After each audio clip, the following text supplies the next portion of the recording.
Hi, my name is Caleb. And my name is Avery. What does a praying mantis do in the winter? I don't know. Pray for summer to come back. And now it's time to wake up and worship. Are you ready? Help me sing it now. 1, 2, 3, let's go. I was made to do amazing things. I know. I was made to be his hands and feet. I know. God made me to shine, makes me come alive, makes me wanna live my life for him. God made me to shine, makes me come alive, makes me wanna live my life. Wanna dance, dance, dance, dance all around. I wanna jump, jump, jump and sing out loud. And yes, the light I found, I just can't hide it now. I wanna shout it out to the world. God made me, yeah, and I'm unique, yeah. I wanna go wherever he will lead. I will go. Imagine all the possibilities. Oh, I know. God made me to shine, makes me come alive, makes me wanna live my life for him. God made me to shine, makes me come alive, makes me wanna live my life. I wanna dance, dance, dance, dance all around. I wanna jump, jump, jump and sing out loud. And yes, the light I found, I just can't hide it now. I wanna shout it out to the world. I am wired and wonderfully made by desire to sing his praise, shout it louder. I believe God made me to shine. I am wired and wonderfully made by desire to sing his praise, shout it louder. I believe God made me to shine. Oh, God made me to shine, makes me come alive, makes me wanna live my life for him. God made me to shine, makes me come alive, makes me wanna live my life. Wanna dance, dance, dance, dance all around. I wanna jump, jump, jump, sing out loud. He is the light I found, I just can't hide it now. I wanna shout it out to the world. God made me, yeah, and I'm unique, yeah. God made me, yeah, and I'm unique, yeah. God made me.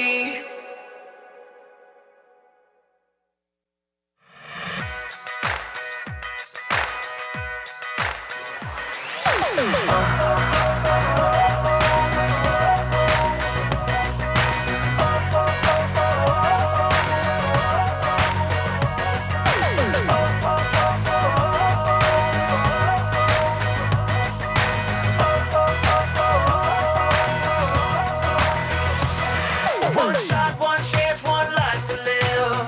Yeah, I wanna make the most of it. Everywhere I go, I got eyes on me. People checking if I'm living out what I believe. I'm alive and I'm forgiven. Let all of the love that you have given be what I give away. Yeah, every day.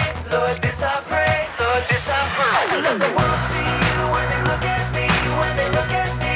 When they look at me. Let the love of God be all they see. Yeah, all they see. Yeah, all they see. One God, one King, one name above. Always giving it up to the one I love. Let the world see you when they look at me. And when they look at me, let them see you, Jesus.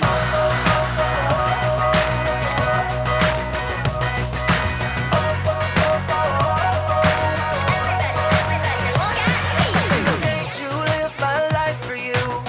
That's the only thing I wanna do. Everything I do, every word I say, letting people know that it's you I praise. I'm alive and I'm forgiven. Let all of the love that you have given be what I give away. Yeah, every day. Lord, this I pray. Let the world see you when they look at me. When they look at me. When they look at me. Let the love of God be all they see. Yeah, all they see. Yeah, all they see. One God, one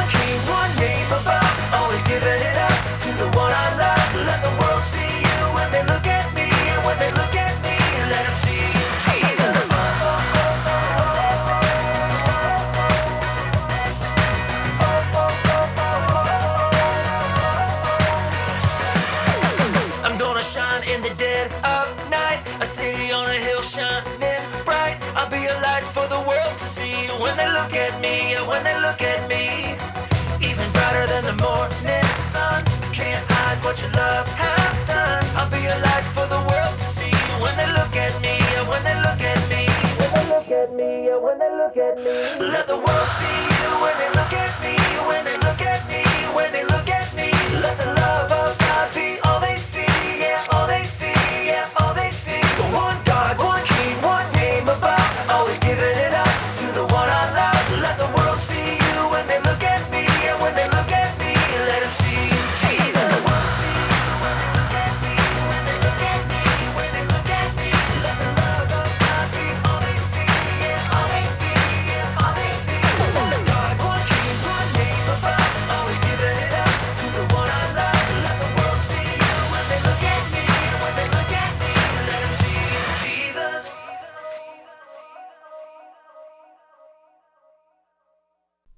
Good morning, friends. I hope you're having a wonderful Tuesday. Thank you for joining us for Wake Up and Worship and for sending in your jokes. I love seeing you guys and hearing from you. You can still send those in to kids@hisrock.net.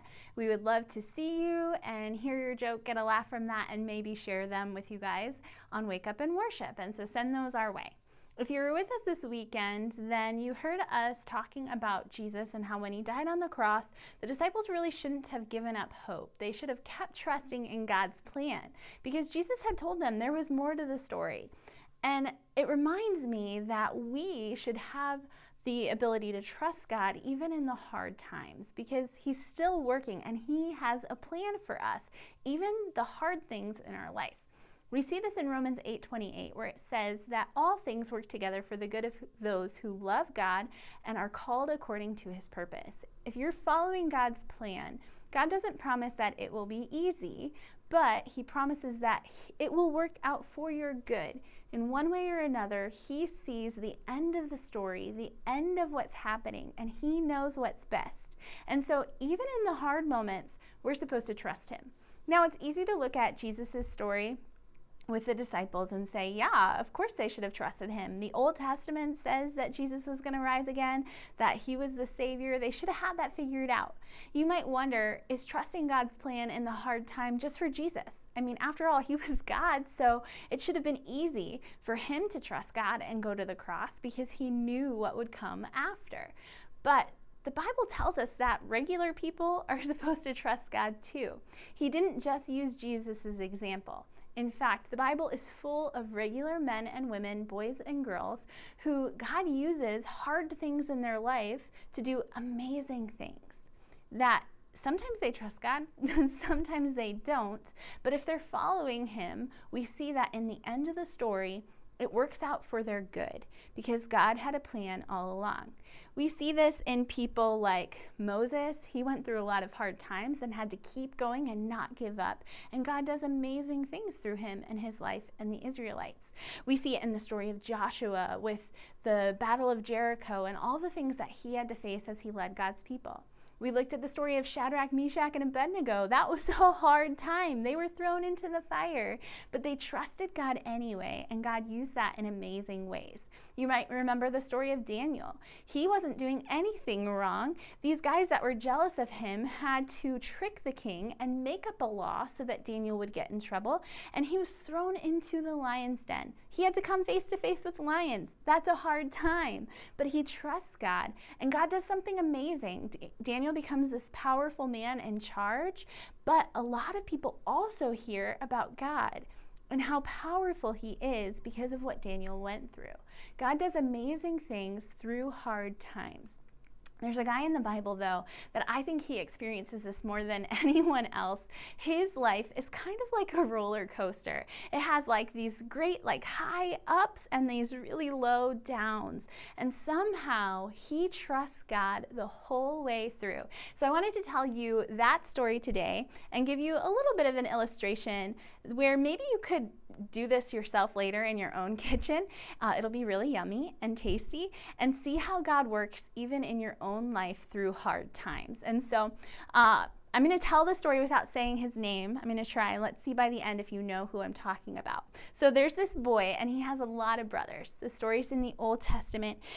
And he's growing up, and his father decides that he's kind of like his favorite. Now, I'm not saying that you should have favorites, but when this son was born, the father was really excited. And so I have this sugar. This represents this time in his life where he was born, because that's a sweet time. Now, as you pour these things into the bowl, if you do this at home, I want you to kind of taste them and test this out as we go. So this is sugar. It's sweet. Promise. Really good. Tasty. This is maybe the only time your parents will give you permission to just eat straight sugar. So take advantage of it. Really yummy. So he's born. That's a sweet time in his life. Things are good. As he grows older, God starts speaking to his heart, and he explains these different dreams that he has that are pretty cool. One of them, he has this dream where the sun and the moon and 11 stars, which he had 11 brothers, were bowing down to him.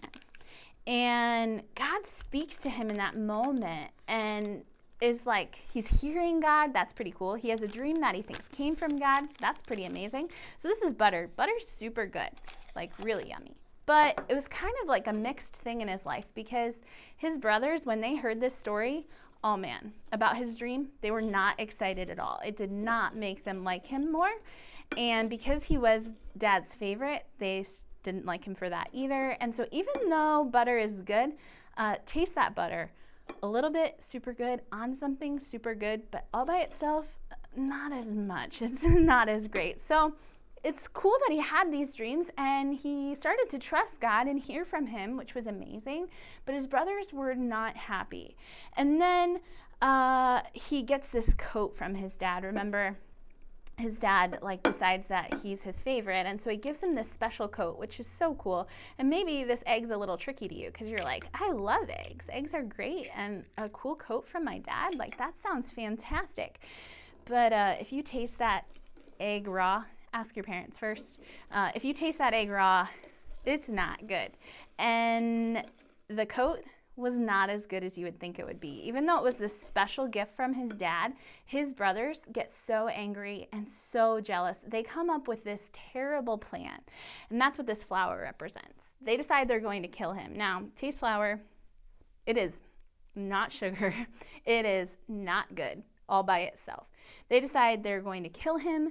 They then decide not to kill him, but to throw him into this pit. And as they're figuring out what to do, some guys come along and they decide that they're going to instead sell him into slavery. And so this is not a good point in his life. He's sold into slavery. He's taken to Egypt, and things in his life are not going well at all. This is definitely a bitter moment. It's a moment that doesn't taste good, doesn't feel good. It's a hard time in his life. And so even in that, we see that he trusts God, and he knows that God is doing something, and God doesn't leave him alone. He doesn't abandon him. In the story, we see that God gives him a really great job for a slave. He's kind of put in charge of a man's household because he's trustworthy. His name is Potiphar. And so this vanilla is yummy. Vanilla is so good. You can smell it, you can taste it, it's delicious. And so he's in charge, and it seems like things are going really well, but then all of a sudden, they're not. The man whose house that he's in charge of running, his wife, she gets really mad at him. She does something really awful, lies about him, and he gets thrown in jail. And so I've got some baking powder here. If you would like to taste this, you can. I promise you, it doesn't taste good. And he gets thrown into jail, and it says that he finds favor with the jail guard. And so he starts getting a little bit of leadership and power there, which is kind of a good thing. So the baking powder and the baking soda, these are really important because they make things rise and get fluffy, and so the end result's really good. But if you taste them right now on their own, oh, they're really gross and disgusting. And so he's in jail, and there's going to be a great end result because of it. But at that moment, it probably feels like a really low. And he's kind of coming up on the roller coaster because he finds favor, so he's kind of being put in charge, but he's still in jail. It's only so good. It's a hard time in his life for sure.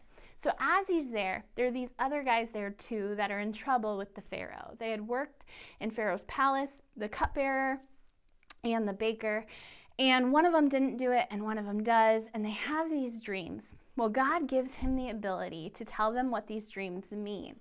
And so when he does, he knows that one of them's getting out, and he says, remember me when you go. So I have this salt. This is like that ability to figure out what the dreams meant, and this happening in his life. Now, salt, you might be like, oh, I like salt. Like, I like salty chips. I like salt on my popcorn. Salt makes your food taste better. But 2 years pass by after he told him, remember me when you get out, so that maybe I could get out too. If you have salt and nothing to drink for a long time, you get so thirsty. And so him waiting for 2 years has to feel kind of like that. Like, okay, like this guy got out. He knows that I can interpret dreams, that I didn't do anything wrong, that I'm a good man. Like, isn't God going to do something? When is this going to work out for my good? But he waits and he waits and he still trusts God. Well, then this cool thing happens. Pharaoh has a dream. He needs someone to interpret it, calls him out of jail. And he interprets the dream and tells him that this famine is coming. They need to get ready and have a good plan, get all this food stored up, because there's going to be 7 good years and 7 bad years. And Pharaoh is so thankful that he tells him that what the dream means, that he puts him in charge. That's like the chocolate chips, because chocolate chips are the best, right? So definitely eat some of those. And so he gets put in charge, and he helps Egypt store up so much food that when the famine comes and no crops grow, they're able to eat that entire time and feed the other countries around them. That's like extra sweet. But the story's not over. He's in charge. He's out of jail. He's no longer in trouble. Things seem to be going really well. But now the real test is going to happen. The test has kind of been happening all along. Would he trust God in the hard times? And he does. And they're hard tests, but they're kind of small tests compared to what happens next. He's in charge of all this food, and all of a sudden his brothers show up. They're hungry. They need food. They come. These are the guys, remember, that wanted to kill him, sold him into slavery so that they wouldn't have to deal with him. He's the reason, or they're the reason that he's in jail, that all of the bad things that happened. It's because of these guys. So I don't know about you, but if the people who hurt me and ruined my life for, at this point, a very long time, 20 years, 30 years, if those people showed up and now I'm standing face to face with them, it might be hard to say something nice, right? They come to him and they're like, hey, we need food. They don't recognize who he is. And so this is like the real test. Does he trust God? Did he really trust God the whole time? Or is he still mad and angry about what happened? Or is he okay with it? Does he trust that God had a plan and that it was for his good? So this test is kind of like being put in the oven. That's like when things get hot, you find out what's inside. When you're cooking, you see if it's good or not, if the recipe worked. The Bible says that the testing of our faith is like fire tests gold, because what comes out shows you what's really on the inside. His brothers coming to him and asking for food, it's like being put in the fire. It's the test. What's happening here? Did he really trust God? Is he still angry and bitter and mad? What happens with this whole bowl of ingredients of his life? And what's going to be the end result? Well, what comes out of the test, the hard time, is something so sweet, so delicious, better than cookies. But what we see is his brothers come, he gives them the food they need, he forgives them. He's reunited with his brothers. God not only had put him in charge, took care of him, but he gave him the ability to take care of his family when they were hungry. He brings all of his family back to him, including his dad that he hasn't seen and he loved so much, and a new little brother that he had never met before, and he takes care of them. And when they realize who he is and they think that he's going to be so mad at them, he says this incredible thing. In Genesis 50, verse 20, he says, you intended, or you meant, to harm me, but God intended it for good. He knows that the hard time, he's not bitter, he's not upset, he's not angry. In the moment, the hard things were really hard. They tasted bitter, like these ingredients on their own. They're not good. But he trusted that God was going to mix them together and do something amazing, and then God did. It didn't matter that his brothers meant it for bad. God meant it for good. No matter what's happening in your life, I want you to remember that God means it for your good. Even the hardest things, the most bitter, sour tasting, hard to go through things are things that God wants to use in your life to make something amazing out of, something sweet, something that tells other people about Jesus and his power. And so do this in your kitchen. Make some cookies. Taste the parts all on their own. And think about how that's kind of like our life. Sometimes there are parts of our life that by themselves are hard. They taste gross. We wouldn't go through them if we didn't have to. But we can trust God that he's working on something amazing. And so we can trust him even in the hard times, because Romans 8:28 tells us he works it all together for our good. If we're following him, we love him, and we're living according to his plan for us. I'll see you tomorrow at 9:45.